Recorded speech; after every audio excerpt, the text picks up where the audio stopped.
ایک روز کچھ سردار مسجد حرام میں محفل جمائے بیٹھے تھے، جبکہ آپ ایک کونے میں الگ بیٹھے تھے۔ مسلمانوں کی بڑھتی ہوئی تعداد نے قریش کی پریشانی میں بہت اضافہ کر دیا تھا، لہذا اس موقع پر ابو سفیان کے خسر عتبہ بن ربیعہ نے قریش کے سرداروں سے کہا، صاحبو، اگر آپ لوگ پسند کریں تو میں جا کر محمد سے بات کروں اور ان کے سامنے چند تجاویز رکھوں، شاید کہ وہ ان میں سے کوئی تجویز مان لیں اور ہم لوگ بھی اس کو قبول کر لیں، ہو سکتا ہے اس طرح وہ ہماری مخالفت سے باز آ جائیں۔ سب حاضرین نے اس بات سے اتفاق کیا۔ عتبہ اٹھ کر آپ کے پاس پہنچا اور آپ کے پاس بیٹھ گیا۔ آپ نے اس کی طرف دیکھا تو وہ بولا، بھتیجے، تم اپنی قوم میں اپنے نسب اور خاندان کے اعتبار سے جو حیثیت رکھتے ہو وہ تمہیں معلوم ہے، مگر تم اپنی قوم پر ایک بڑی مصیبت لے آئے ہو۔ تم نے جماعت میں تفرقہ ڈال دیا ہے، ساری قوم کو تم بے وقوف ٹھہراتے ہو، قوم کے معبودوں اور اس کے دین کی برائی کرتے ہو اور ایسی باتیں کرنے لگے ہو جن کے معنی یہ ہیں کہ ہم سب کے باپ دادا کافر تھے۔ اب ذرا میری بات سنو، کچھ تجاویز تمہارے سامنے رکھتا ہوں، ان پر غور کرو، شاید کہ ان میں سے کسی کو تم قبول کر لو۔ اس کے خاموش ہونے پر آپ نے فرمایا، ابو الولید، آپ کہیں، میں سن رہا ہوں۔ اس نے کہا، بھتیجے، یہ کام جو تم نے شروع کیا ہے، اس سے اگر تمہارا مقصد مال حاصل کرنا ہے تو ہم سب مل کر تمہیں اتنا کچھ دینے کے لیے تیار ہیں کہ تم ہم میں سب سے زیادہ مالدار ہو جاؤ گے۔ اگر اس سے اپنی بڑائی چاہتے ہو تو ہم تمہیں اپنا سردار بنانے کے لیے تیار ہیں، کسی معاملے کا فیصلہ تمہارے بغیر نہیں کیا کریں گے۔ اگر بادشاہت ہی چاہتے ہو تو ہم تمہیں اپنا بادشاہ بنا لیتے ہیں، اور اگر تم پر کوئی جن آتا ہے جسے تم خود دور کرنے پر قادر نہیں ہو تو ہم بہترین طبیبوں سے اپنے خرچ پر تمہارا علاج کروا دیتے ہیں۔ عتبہ یہ باتیں کرتا رہا، آپ خاموشی سے سنتے رہے۔ جب وہ اپنی کہہ چکا تب آپ نے فرمایا، اچھا اب میری سنو۔ اس کے بعد آپ نے بسم اللہ الرحمن الرحیم پڑھ کر سورہ حامیم السجدہ کی تلاوت شروع کی۔ عتبہ اپنے دونوں ہاتھ پیچھے زمین پر ٹکائے سنتا رہا۔ جب آپ نے آیت سجدہ یعنی آیت نمبر 38 پر پہنچ کر سجدہ کیا، پھر سر اٹھا کر فرمایا، اے ابو الولید، میرا جواب آپ نے سن لیا، اب آپ جانیں اور آپ کا کام۔ ان آیات مبارکہ کا ترجمہ بھی آپ سن لیں جو رسول صلی اللہ علیہ وسلم نے عتبہ کے سامنے اس کی باتوں کے جواب میں پڑھی۔ شروع اللہ کے نام سے جو بہت مہربان نہایت رحم والا ہے۔ حامیم، یہ اتاری ہوئی ہے بڑے مہربان بہت رحم والے کی طرف سے۔ ایسی کتاب ہے جس کی آیتوں کی واضح تفصیل کی گئی ہے، اس حال میں کہ قرآن عربی زبان میں ہے، اس قوم کے لیے جو جانتی ہے۔ خوشخبری سنانے والا اور ڈرانے والا ہے، پھر بھی ان میں سے اکثر نے منہ پھیر لیا اور وہ سنتے ہی نہیں۔ اور انہوں نے کہا کہ تو جس کی طرف ہمیں بلا رہا ہے، ہمارے دل تو اس سے پردے میں ہیں اور ہمارے کانوں میں گرانی ہے، اور ہم میں اور تجھ میں ایک حجاب ہے۔ اچھا تو اپنا کام کیے جا، ہم بھی یقیناً کام کرنے والے ہیں۔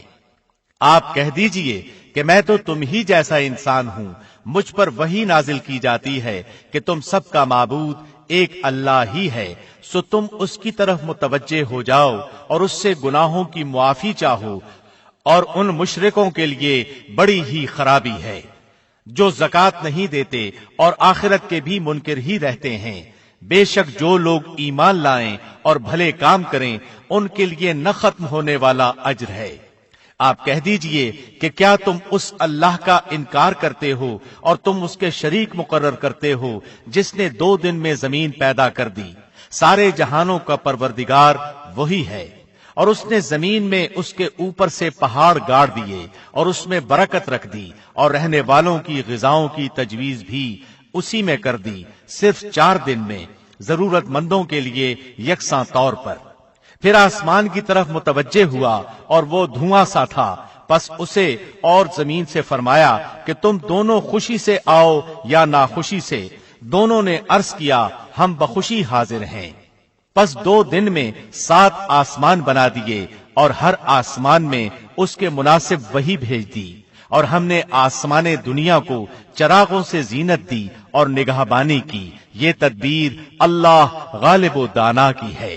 اب بھی یہ روگرداں ہوں تو کہہ دیجئے کہ میں تمہیں اس کڑک سے ڈراتا ہوں جو مثل عادیوں اور سمودیوں کی کڑک کے ہوگی۔ حبشہ میں قریش بری طرح ناکام ہو گئے۔ دوسری طرف وہاں شاہ حبشہ نے مسلمانوں کے ساتھ اعلیٰ ترین سلوک کیا، انہیں وہاں رہنے کی کھلی آزادی دی۔ ادھر مکہ معظمہ میں سیدنا حمزہ اور سیدنا عمر بن خطاب رضی اللہ عنہما نے اسلام قبول کر لیا۔ ان تمام باتوں کی بنا پر کفار کا زور ٹوٹنے لگا۔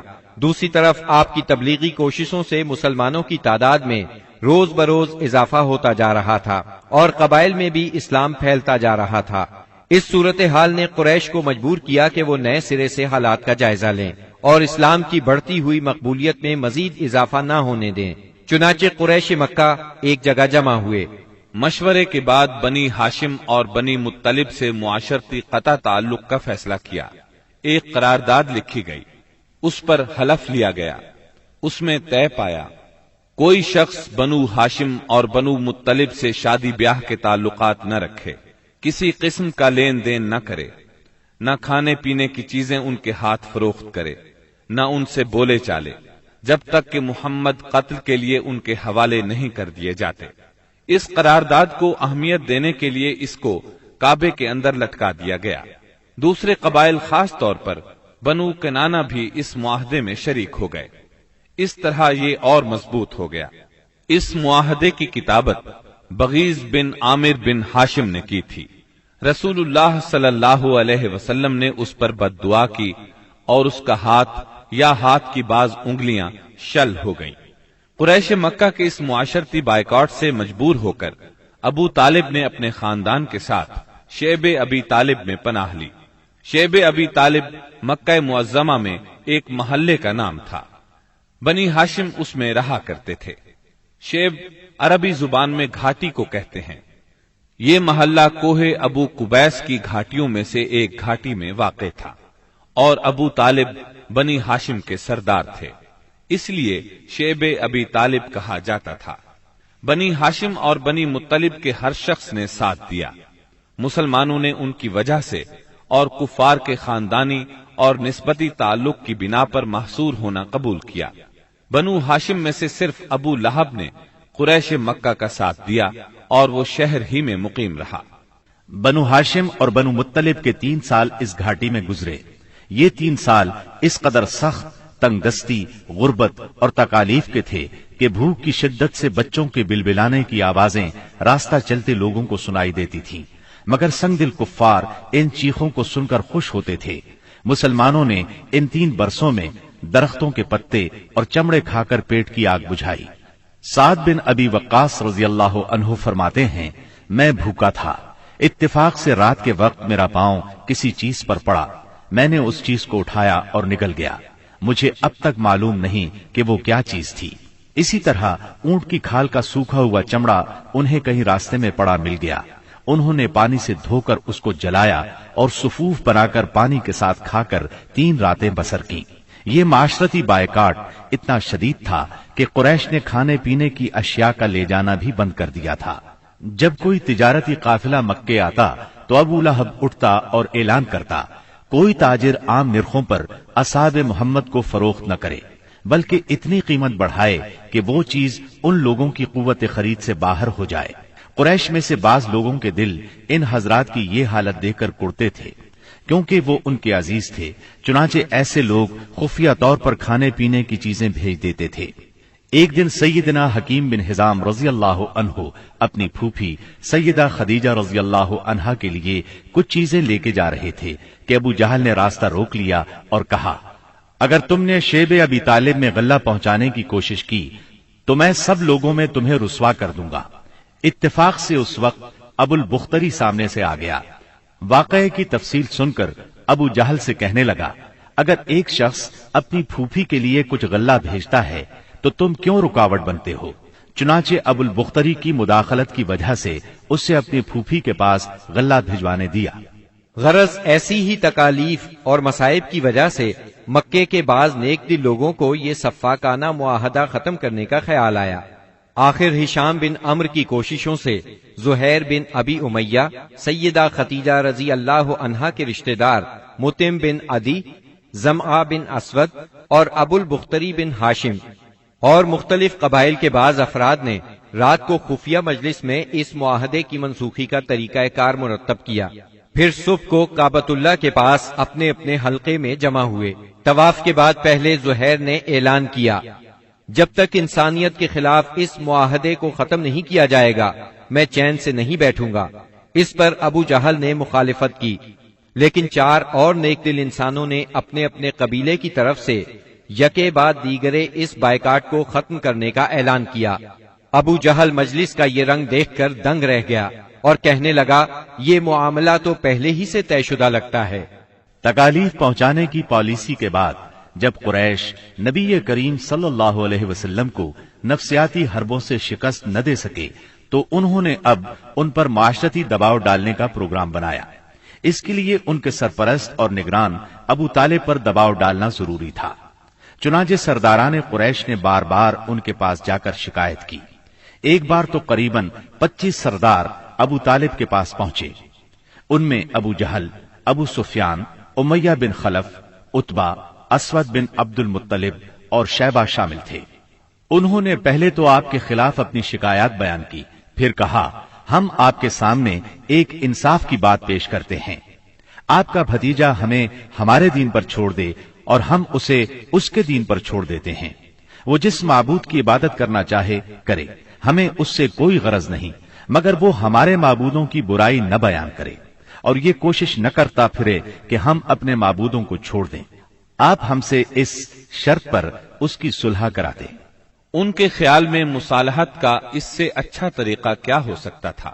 ابو طالب نے نبی اکرم صلی اللہ علیہ وسلم کو بلایا اور ساری بات بیان کی۔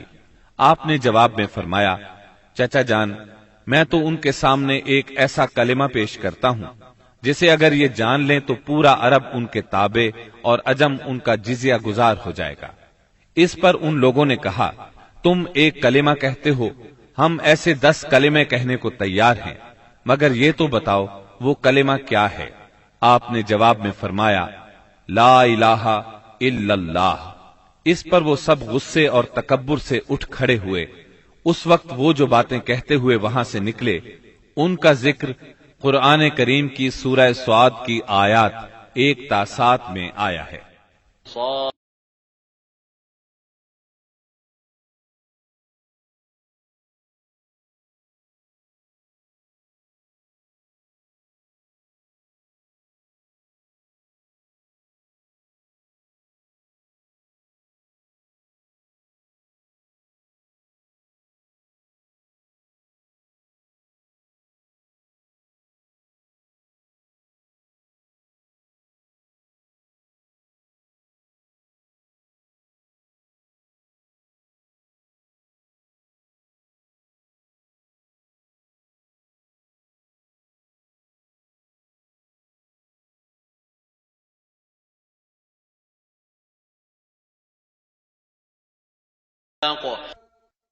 صاد، اس نصیحت والے قرآن کی قسم، بلکہ کفار غرور و مخالفت میں پڑے ہوئے ہیں۔ ہم نے ان سے پہلے بھی بہت سی امتوں کو تباہ کر ڈالا تو انہوں نے ہر چند چیخ پکار کی، لیکن وہ وقت چھٹکارے کا نہ تھا، اور کافروں کو اس بات پر تعجب ہوا کہ انہی میں سے ایک انہیں ڈرانے والا آ گیا اور کہنے لگے کہ یہ تو جادوگر اور جھوٹا ہے۔ کیا اس نے اتنے سارے معبودوں کا ایک ہی معبود کر دیا؟ واقعی یہ بہت ہی عجیب بات ہے۔ ان کے سردار یہ کہتے ہوئے چلے کہ چلو جی اور اپنے معبودوں پر جمے رہو، یقیناً اس بات میں کوئی غرض ہے۔ ہم نے تو یہ بات پچھلے دین میں بھی نہیں سنی، کچھ نہیں، یہ تو صرف من گھڑت ہے۔ نبی اکرم صلی اللہ علیہ وسلم اور آپ کے صحابہ کرام رضی اللہ عنہم کو اس مصیبت سے نجات تو مل گئی، لیکن قریش کے 3 سالہ بائیکاٹ نے بہت سے حضرات کی صحت برباد کر دی تھی۔